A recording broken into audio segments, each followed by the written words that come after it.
My father was in an accident and severely maimed. I'm sorry, sir, but the chicken you ate is raw and you're going to get very sick for the next few days. Unfortunately, I lost my job. Okay, so let's talk about smiling on this week's public speaking tip.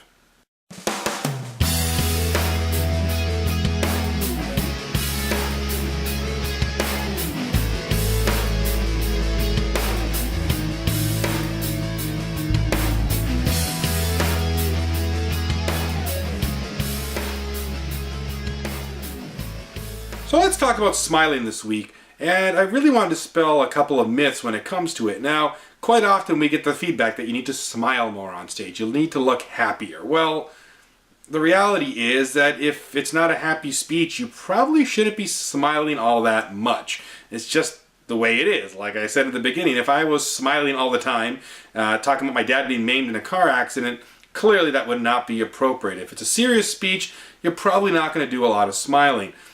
And that's okay.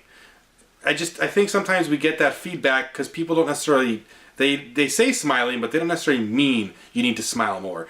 When I hear you need to smile more, the first thing I do when I look at a presentation, especially if I tape it, and you should tape most of your presentations if you can, is I look at my facial expressions. And what I really look for is, am I being expressive with my face? So it might not be that I need to smile more, but it could be that my face is expressionless. And because it's expressionless, I come off as unemotional or unpleasant. Now that's a difference. Now that doesn't necessarily mean smiling, but that does mean you have to show some life. Body language should match what you say on stage, and likewise, your face is part of your body, so it should match what comes out of your mouth. So if it's sad on the most basic level, be sad.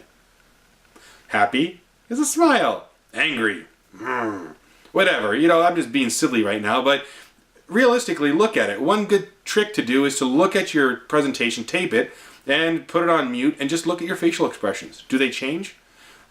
Do they fluctuate at all? Is it pretty much one or two expressions? Is there a variety of expressions?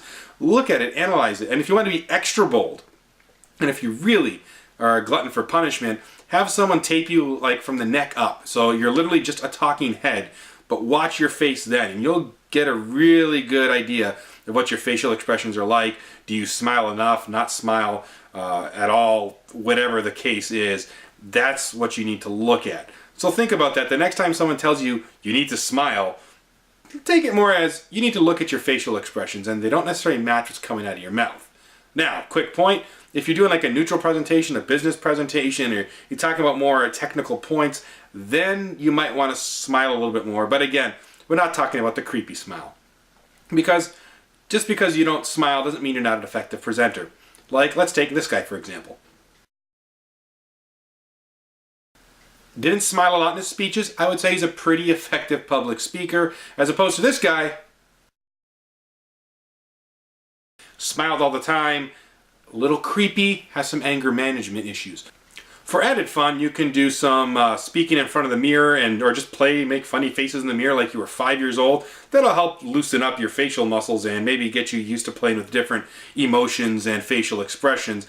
But if you really want to improve your ability to match your words to your facial expressions, then watch some videotape of yourself and analyze it. And are you smiling? Are you not smiling? And are you being expressive? Remember, the next time someone tells you that you should smile more, it's not necessarily about smiling. It just means you might need to have more expressions on your face, because at the end of the day, we don't want to smile for everything, because then become a really cheesy 1980s motivational speaker. If you like this video, then make sure to subscribe to my YouTube channel or sign up for my public speaking newsletter appearing on the screen right now. Every week you get a video like this, an audio lesson, and some speaking resources, as well as updates as to what I'm doing. So until next time, smile when it's appropriate, and I'll see you in the next edition.